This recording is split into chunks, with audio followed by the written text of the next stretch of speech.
मैंने कराया था वो था विराम किसे कहते हैं, गति किसे कहते हैं। जब समय के साथ कोई वस्तु अपनी अवस्था परिवर्तन करती है तो उसे गति में कहते हैं, और अगर नहीं करती है तो उसे विराम में कहते हैं। विराम में भी दो प्रकार का विराम था, एक परम विराम था और एक सापेक्ष विराम था। और हमने ये भी बताया था कि दुनिया में कोई भी वस्तु ऐसी नहीं है जो कि परम रूप से विराम में है, क्योंकि अगर देखेंगे तो ब्रह्मांड में सभी चीज़ें जो है वो गति में है। पूरा का पूरा जो गैलेक्सी है वो भी गति कर रहा है। गति में भी दो प्रकार आया था, परम गति और सापेक्ष गति। लेकिन परम गति का कोई मतलब नहीं बनता है, क्योंकि परम रूप से गतिशील अगर देखना है तो उसका जो रेफरेंस फ्रेम है जिसके हिसाब से देखेंगे वो भी परम रूप से स्थिर होना चाहिए। तो दुनिया में जब कोई चीज़ परम रूप से स्थिर है ही नहीं तो परम गति संभव कहाँ से होगा। तो गति में खाली सापेक्ष गति को ध्यान में रखना है। उसके बाद हमने गति के प्रकार को भी डिस्कस किया था। गति कितने प्रकार का होता है, तो सबसे पहला था रैखिक गति। अगर कोई वस्तु जो है सरल रेखा में गमन करती है उसे रैखिक गति कहते हैं। दूसरा वृत्तीय गति, अगर कोई वस्तु वृत्त एक केंद्र बिंदु के सापेक्ष वृत्तीय गति में वृत्तीय पथ पर चलती है तो उसे वृत्तीय गति कहते हैं। उसके बाद था कंपन गति, एक मीन पोजीशन के ऊपर नीचे, जैसे रबड़ को खींच के अगर तान देते हैं तो वो ऐसे ऐसे गति करती है, तो उस प्रकार का जो गति है उसको कंपन गति कहते हैं। उसके बाद आया था दोलन गति। दोलन गति मतलब जैसे पेंडुलम का जो गति है, ठीक है, एक मीन पोजीशन के आगे पीछे दोलन गति आएगा। फिर उसके बाद और दो तीन प्रकार का गति था। वृत्तीय गति और घूर्णन गति में अंतर भी मैंने बता दिया था। उसके बाद फिर मैंने क्या बताया, उसके बाद फिर मैंने बताया दूरी किसे कहते हैं, विस्थापन किसे कहते हैं। दूरी विस्थापन क्या है पुराने वीडियो में आप जाके देख सकते हैं। और इसका जो इकाई है वो भी हमने बता दिया था, और इसमें जो अंतर है वो भी हमने बता दिया था। उसके बाद हमने बताया था चाल किसे कहते हैं, वेग किसे कहते हैं, चाल का इकाई और चाल में जो अंतर है वो भी हमने बता दिया था। उसके बाद हमने त्वरण किसे कहते हैं, त्वरण का क्या इकाई होता है और क्या क्या अंतर, नहीं त्वरण में अंतर नहीं, इकाई क्या होता है ये भी हमने बता दिया था। त्वरण की इकाई होता है सेंटीमीटर पर सेकंड स्क्वायर, मीटर पर सेकंड स्क्वायर। और इम्पोर्टेंट सवाल ये बनता था कि इसमें सेकंड में स्क्वायर क्यों आता है, ये भी हमने बता दिया था। त्वरण के बाद हमने ऋणात्मक त्वरण का भी जिक्र कर लिया था। अगर किसी वस्तु का वेग जो है समय के साथ घटता है तो उसको हम लोग ऋणात्मक त्वरण कहते हैं, ये भी हो गया था। उसके बाद जब हम आगे गए थे तो ग्राफ भी सारा बता दिया था। ग्राफ जो है गवर्नमेंट एग्जामिनेशन की दृष्टि से बहुत ही ज़्यादा इंपॉर्टेंट है। तो जो भी मेरे दोस्त गवर्नमेंट एग्जामिनेशन के लिए वीडियो देख रहे हैं तो ग्राफ को बड़े ही अच्छे से स्टडी करें। ग्राफ का कतरा कतरा समझ में आना चाहिए, क्योंकि अभी जो है एग्जामिनेशन में ग्राफ से भी क्वेश्चन दे रहा है। न्यूमेरिकल तो दे ही रहा है, वो तो मैं अभी बताने जा रहा हूँ, लेकिन ग्राफ से भी क्वेश्चन दे रहा है। इसीलिए पार्टिकल का जो टाइम डिस्टेंस ग्राफ है, टाइम डिस्प्लेसमेंट ग्राफ है, वेलोसिटी टाइम ग्राफ है, ये सारा ग्राफ मैंने बताया था, अच्छे से देख लेना, ठीक है। ग्राफ को खत्म करने के बाद मैंने 4 इक्वेशन बताया था, ठीक है, 4 इक्वेशन बताया था। क्या क्या था, पहला इक्वेशन था v = u + at, अगर घटेगा तो माइनस होगा, ठीक है। अगर मंदन रहेगा, ऋणात्मक त्वरण का दूसरा नाम मंदन भी है, ठीक है। दूसरा था v² = u² ± 2as। तीसरा था h = ut + ½ at²। और चौथा इक्वेशन शायद आप लोगों के सिलेबस में नहीं है, ये आगे हाई लेवल का सिलेबस में आता है, ठीक है। उसके बाद हमने न्यूटन का गति नियम में प्रवेश किया। न्यूटन का प्रथम गति नियम, उसके उदाहरण, जड़ता का गुण, ये सारा डिस्कशन कर लिया। अभी फाइनली हम लोग न्यूमेरिकल प्रॉब्लम में आते हैं, ठीक है। तो न्यूमेरिकल नंबर 1, 1 नंबर सवाल। एक वस्तु का मात्रा 260 ग्राम है। एक वस्तु है, उसका जो मात्रा है वो 260 ग्राम है, ठीक है। मान लो कोई वस्तु रखा हुआ है 260 ग्राम का है, और इसका जो वेग है वो है 20 मीटर पर सेकेंड। तो दोस्तों एक बात का ध्यान रखना, अगर जब भी सवाल बनाएंगे, अगर ये यूनिट एसआई सिस्टम में है तो ये यूनिट भी एसआई सिस्टम में रहना चाहिए, नहीं तो सवाल नहीं बनेगा। 260 ग्राम है ना, 260 को पहले 1000 से डिवाइड करके, तो 1000 से डिवाइड करना, 1000 में 3 जीरो है, 1 2 3, 1 2 3, यहाँ पे पॉइंट दे देना है, ठीक है, 0.260, ठीक है, ये हो जाएगा kg। अभी बनाते हैं, अभी आराम से बन जाएगा, ठीक है। बोल रहा क्या है कि एक 260 ग्राम की वस्तु है, उसका वेग है 20 मीटर पर सेकंड, उसका संवेग ज्ञात करके दिखाओ। तो संवेग का मतलब आप सभी को पता है, मात्रा इंटू वेग, मात्रा इंटू वेलोसिटी। मात्रा कितना है, मात्रा है 0.260, वेग कितना है, वेग 20 है, ठीक है। पॉइंट हटाएंगे तो 3 को 0 आएगा, 0 0 0 0, कितना आ जाएगा 26 गुना 52/10, मतलब इसका आंसर आ जाएगा 5.2 kg मीटर पर सेकेंड। हो गया आंसर। न्यूमेरिकल नंबर 2 लेते हैं। एक वस्तु का जो मात्रा है वो 12.5 kg है और वस्तु का जो वेग है वो है 3.5 मीटर पर सेकेंड स्क्वायर। ठीक है, यहाँ पे गलत दिया हुआ है बुक में। ठीक है, यहाँ पे वेग नहीं, यहाँ पे त्वरण होगा। ठीक है, यहाँ पे त्वरण होगा, बुक में गलत दिया हुआ है, मेरे पास जो बुक अवेलेबल है उसमें यहाँ पे त्वरण होगा 3.5 मीटर पर सेकेंड स्क्वायर। तो बोल रहा है कि बल कितना होगा, तो बल का फॉर्मूला पता होता है मास इंटू एक्सेलरेशन। मात्रा दिया हुआ है 12.5, एक्सेलरेशन दिया है 3.5, इसको अगर मल्टीप्लाई करेंगे तो कितना आएगा, जितना भी आएगा उतना न्यूटन आंसर। क्योंकि ये भी एसआई सिस्टम में है, ये भी एसआई सिस्टम में है, तो इसका जो आंसर आएगा वो भी एसआई सिस्टम में ही होगा। ठीक है, अगला सवाल की ओर चलते हैं। ठीक है, 8-10 सवाल है। सवाल नंबर 3, एक वस्तु का मात्रा 2 kg। एक वस्तु बना, जब भी सवाल लगा एक वस्तु मन में बना लेना, उसका जो मात्रा है वो कितना है 2 kg, उस पर 1 न्यूटन का बल काम। इसमें बल लगाया जा रहा है, फोर्स जो है 1 न्यूटन का है। ठीक है, तो त्वरण कितना होगा, तो वही फोर्स मतलब 3 चीज है, एक तो बल आ रहा है, एक मात्रा आ रहा है और पूछ दिया है त्वरण कितना होगा। तो बल दिया हुआ है, मात्रा दिया हुआ है, त्वरण पता नहीं है। ये तीनों को मिला के कौन फॉर्मूला होता है, बल बराबर होता है मात्रा गुना त्वरण। ठीक है, तो एग्जाम में यही करता है, डायरेक्टली अगर सवाल नहीं देगा तो इनडायरेक्टली देगा। बल पहले से दे दिया, उसको 1 पुट कर दो, मात्रा में 2 पुट कर दो, त्वरण तो पता नहीं है उसको रहने दो। ये इक्वल टू क्या आ जाएगा 1, ये 2 नीचे चला जाएगा। तो बहुत लड़का लोग ऐसे लिखता है 2/1 कर देता है, नहीं 1 पहले से है, 1 पहले रहेगा और 2 नीचे जाएगा तो 1/2, मतलब 0.5 मीटर पर सेकेंड स्क्वायर। ये हो गया। ठीक है, सवाल नंबर 4 में आते हैं। आप लोगों को अगर कोई सवाल पूछना होगा, ठीक है, तो आप लोग व्हाट्सएप में या व्हाट्सएप ग्रुप में मैं जो बनाया हूँ उसमें भेज सकते हैं। उसका जो इनविटेशन लिंक है वो मैं डिस्क्रिप्शन में डाल दूंगा, आप लोग ज्वाइन भी कर सकते हैं व्हाट्सएप ग्रुप को, और जो भी सवाल अगर नहीं बनता है उसको ग्रुप में भेज सकते हैं। ठीक है, और नहीं तो कमेंट बॉक्स में भी कमेंट कर सकते हैं, नहीं तो मेरा ईमेल आईडी दे देता हूँ bksaw1997@gmail.com, इसमें भी मेल कर सकते हैं, मैं बता दूंगा। सवाल नंबर 4, किसी वस्तु का मात्रा 10 ग्राम। एक वस्तु है, जब भी वस्तु बोलेगा तो पहले एक वस्तु बना लेना, उसका मात्रा कितना है 10 ग्राम। त्वरण 5 सेंटीमीटर पर सेकेंड स्क्वायर। इस पे जो त्वरण है 5 सेंटीमीटर पर सेकेंड स्क्वायर है। ठीक है, ये मात्रा है, ये त्वरण है। तो बल देखो, ये भी सीजीएस सिस्टम में है, ये भी सीजीएस सिस्टम में है, क्योंकि सेंटीमीटर है, ये ग्राम है। तो फोर्स इक्वल टू क्या होता है, m इंटू ए, मास इंटू एक्सेलरेशन, तो 10 इंटू 5 मतलब हो जाएगा 50 टाइम। सिंपल है। फिजिक्स और मैथमेटिक्स को पढ़ाई करने के साथ साथ फील करना भी बहुत ज़रूरी होता है। अगर आप फिजिक्स और मैथमेटिक्स को पढ़ते पढ़ते फील नहीं कर पाते हैं तो समझ लीजिए दोस्तों दिक्कत है। फील करना बहुत ज़रूरी है कि एक वस्तु है 10 ग्राम का है, उस पर हमको इतना बल लगाना है, इतना बल लगाना है कि 5 सेंटीमीटर पर सेकंड स्क्वायर का त्वरण आ जाए, मतलब 1 सेकंड में 5 सेंटीमीटर का वेग जो है बढ़ना चाहिए। ठीक है, तो फोर्स m इंटू ए, उसका जो फॉर्मूला मैंने ड्राइव कराया था संवेग से, न्यूटन का दूसरा गति नियम से, उससे आया। ठीक है, सवाल नंबर 5, एक वस्तु पर, एक वस्तु है, उस पर कितना बल काम कर रहा है, 500 न्यूटन का बल काम कर रहा है। बल पहले से दे दिया, ये बल है, एफ से बताते हैं इसको।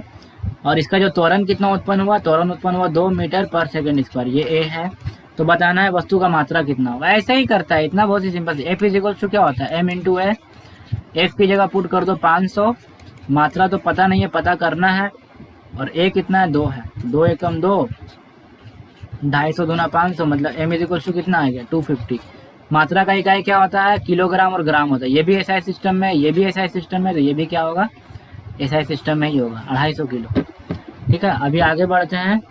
सवाल नंबर 6, 1 किलोग्राम वाले वस्तु पर, एक वस्तु है, इसका वजन कितना है 1 kg है, इस पे बल लगाया जा रहा है, कितना बल लगाया जा रहा है 790। तो गड़बड़ हो गया। ठीक है, इसमें त्वरण कितना उत्पन्न होगा, त्वरण कितना उत्पन्न होगा। ठीक है, तो पता है फोर्स इज इक्वल टू क्या होता है m इंटू ए। ठीक है, फोर्स दिया हुआ है 790, तो 700 लिख देते हैं, मात्रा दिया हुआ है 1 kg, तो 1 kg लिख देते हैं, ये निकालना है। लेकिन ये सवाल ऐसे नहीं बनेगा, क्यों पता है, क्योंकि ये जो है ये सीजीएस सिस्टम में दिया हुआ है, ये जो है ये एसआई सिस्टम दिया, या तो उसको बदल लो 1000 से मल्टीप्लाई करके, इसको ग्राम में बदल दो, या इसको न्यूटन में लेकर आ जाओ। ठीक है, तो क्या क्या करने से इजी रहेगा, इसको 1000 से मल्टीप्लाई कर देते हैं। तो इसको 1000 कर दो, इसको a कर दो, इसको 700 कर दो। ठीक है, ये स्टेप गलत हो गया। तब a इज इक्वल टू कितना हो जाएगा 700 बाय 1000, मतलब 0.7 सेंटीमीटर पर सेकेंड स्क्वायर। ठीक है, आगे बढ़ते हैं। सवाल नंबर 7, एक वस्तु है, उस पर बल लगाया गया 100 न्यूटन का। ठीक है, और इसमें कितना उत्पन्न हुआ त्वरण, 20 मीटर पर सेकेंड स्क्वायर। तो वस्तु का मात्रा पूछे, ये तो इजी सवाल है। F is equals to m into. आप लोगों को जो सवाल नहीं आएगा आप लोग मुझे मैसेज कर सकते हैं मेल में, ठीक है, या कमेंट बॉक्स में कमेंट कर देना फोटो लेके, या किसी भी तरीके से मेरे फेसबुक में डाल सकते हो। ठीक है, फेसबुक पेज नॉलेज शेयर को लाइक करके उसमें डाल सकते हो, मैं बता दूंगा। फोर्स 100 है, m इंटू a कितना है 20, 21 सा 20, 25 सा 100, 20-25 m is equals to 5 kg। ये एसआई सिस्टम में है, ये एसआई सिस्टम में है, तो उसका आंसर भी एसआई सिस्टम में रहेगा। ठीक है, आगे बढ़ते हैं। सवाल नंबर 8, सवाल नंबर 8, एक वस्तु है, उसका जो वजन है वो 5 kg है, इस पर बल कितना प्रयोग हो रहा है, 12 न्यूटन का प्रयोग। जाहिर सा बात है, अगर कोई वस्तु है उस पर बल लगाएंगे तो वस्तु में त्वरण उत्पन्न होगा, त्वरण उत्पन्न होगा, तो वही पूछा है कि त्वरण कितना होगा। F इज इक्वल टू क्या होता है, m इंटू ए, F पुट कर दो 12 होता है, m 5 होता है, और a पता नहीं कितना है। a इज इक्वल टू कितना होगा 12 बाय 5, 5 दूना 10, 5 चौके 20 मीटर पर सेकेंड स्क्वायर। ये एसआई सिस्टम में है, ये एसआई सिस्टम में है, तो त्वरण का यूनिट भी एसआई सिस्टम में होगा। खाली ध्यान ये रखना है कि कोई भी एग्जाम में कैसा भी सवाल आ जाए, गवर्नमेंट एग्जाम में भी आ जाए, तो यूनिट सिस्टम सेम रहना चाहिए, तभी बनेगा, नहीं तो नहीं बनेगा। ठीक है, अगला सवाल ही खत्म हो गया। ठीक है, अच्छा कुछ और सवाल यहाँ पे है तो उसको बनाते हैं। एक और सवाल है नंबर 9।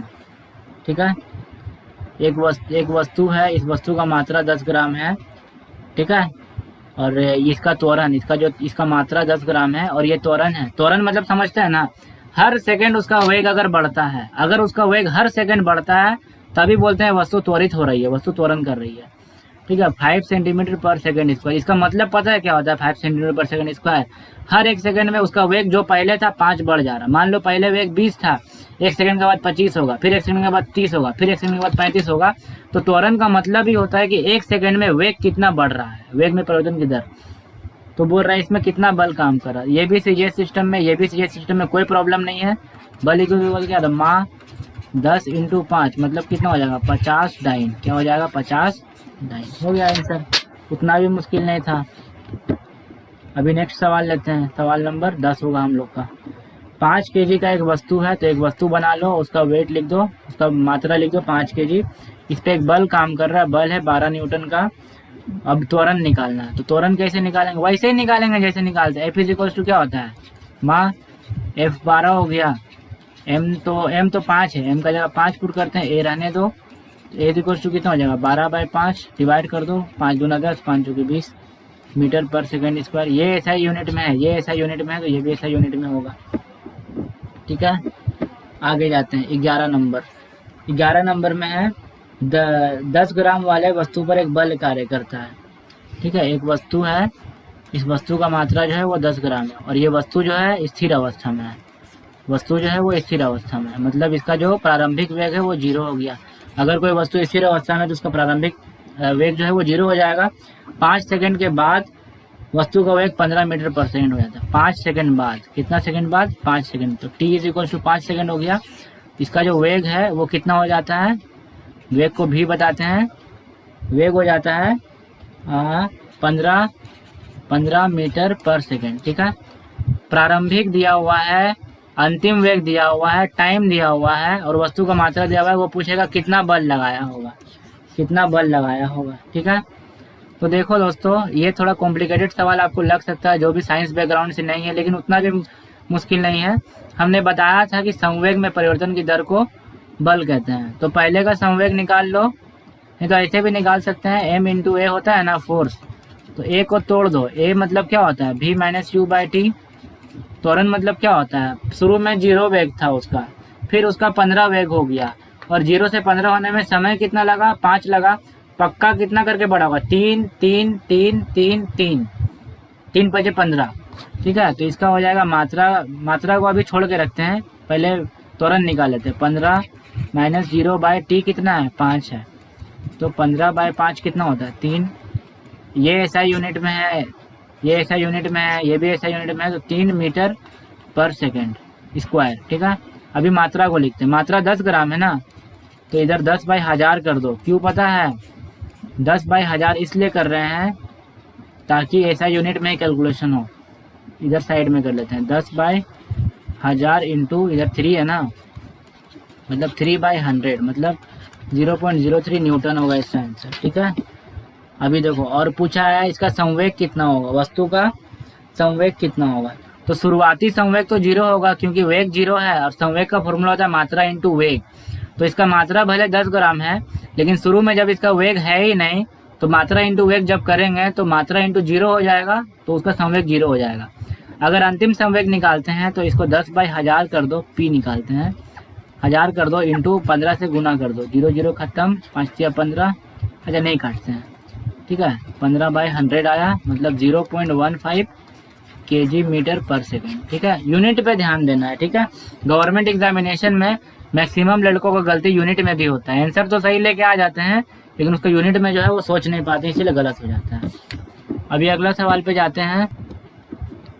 ठीक है, अगला सवाल जो है 4, यहाँ बुक में तो 4 है, मेरा पता नहीं कितना नंबर है, देख लेना। एक वस्तु है, उसका मात्रा 500 ग्राम है। ठीक है, एक वस्तु उसका मात्रा जो है 500 ग्राम है। ठीक है, कितना बल प्रयोग करने पर, मतलब इसमें बल प्रयोग करना है और बल पूछा है, कितना त्वरण उत्पन्न होगा, 2 मीटर पर सेकेंड स्क्वायर का त्वरण उत्पन्न होगा।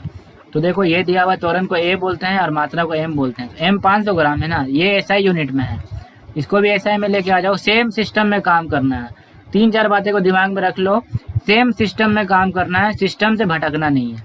ठीक है, इसको 1000 से डिवाइड कर लो, खत्म। ग्राम को किलोग्राम में जाने के लिए 1000 से डिवाइड कर दे, कितना आया, हाफ आया। हाफ को हम लोग क्या बोले, 0.5 kg बोलेंगे। फोर्स इक्वल्स टू क्या होता है, m इंटू ए माँ। ठीक है, तो 0.5 इंटू ए कितना है, 2 है, तो 0.5 मतलब आधा को 2 से करेंगे तो कितना है, 1 न्यूटन आएगा। ठीक है, हो गया आंसर। अभी अगला सवाल की ओर बढ़ते हैं। बुक का सवाल नंबर 5 है उदाहरण का। ठीक है, एक वस्तु है, ठीक है, इस पे बल लगाया गया है 100 न्यूटन का। ठीक है, और इसमें जो त्वरण उत्पन्न हो रहा है वो 20 मीटर पर सेकेंड स्क्वायर है। तो मात्रा कितना होगा वस्तु का, तो मात्रा वही होगा फोर्स बटा ए कर दो। एफ इज इक्वल्स टू जब माँ होता है तो एम निकालने के लिए एफ बाई ए कर देना, और ए निकालने के लिए एफ बाई एम कर देना। समझ में आया, एफ इज इक्वल्स टू 100 है 20, तो मात्रा कितना हो जाएगा इसका, 5 kg। ठीक है, मुझे उम्मीद है कि आपको ये सारा न्यूमेरिकल जो है समझ में आया होगा। फिर भी मैं बुक पलट के एक बार देख लेता हूँ कि कहीं कुछ टॉपिक जो है वो छूट ना गया हो। और किसी भी सरकारी नौकरी का एग्जाम को निकालने का कुंजी एक ही चीज़ में है, आपको क्लास 6 से लेके या 7 से लेकर के 10 और कुछ 11 का पोर्शन तक का जो साइंस वाला पोर्शन है, अच्छे से एक एक कॉन्सेप्ट को गाढ़े तरीके से पढ़ के जाना है। ठीक है, तभी निकलेगा गवर्नमेंट एग्जामिनेशन का जो जनरल साइंस पोर्शन है वो। ठीक है, तो ऐसा कम मत समझो कि स्कूल का जो सिलेबस है वो खाली स्कूल का ही सिलेबस है। गवर्नमेंट एग्जामिनेशन के जो छात्र है उसके लिए भी उतना ही जरूरी है जितना स्कूल के बच्चों के लिए जरूरी है। ठीक है, मेरे हिसाब से मैंने जितना टॉपिक कराना था वो सारा टॉपिक करा दिया है। अभी आपकी बारी है कि मेरा जो ये चैनल है उसको आगे बढ़ाएं, और मेरा जो प्रोत्साहन है उसको भी आगे बढ़ाएं। आपको दिक्कत हो रहा है तो आप मुझे पूछें, कमेंट बॉक्स में कमेंट करें, ईमेल करें, मैसेज करें, जैसे जैसे भी पहुंचना है मेरे तक पहुंचे, क्वेश्चन भेज दें, मैं उसका सोल्यूशन करके दिखाऊंगा, ये मेरा प्रॉमिस है। ठीक है, अभी सब आपके ऊपर है, आप इस चैप्टर को जाएं, पढ़ाई लिखाई करें आराम से। ठीक है, आराम से खाएं पिएं, लॉकडाउन में मस्ती करें।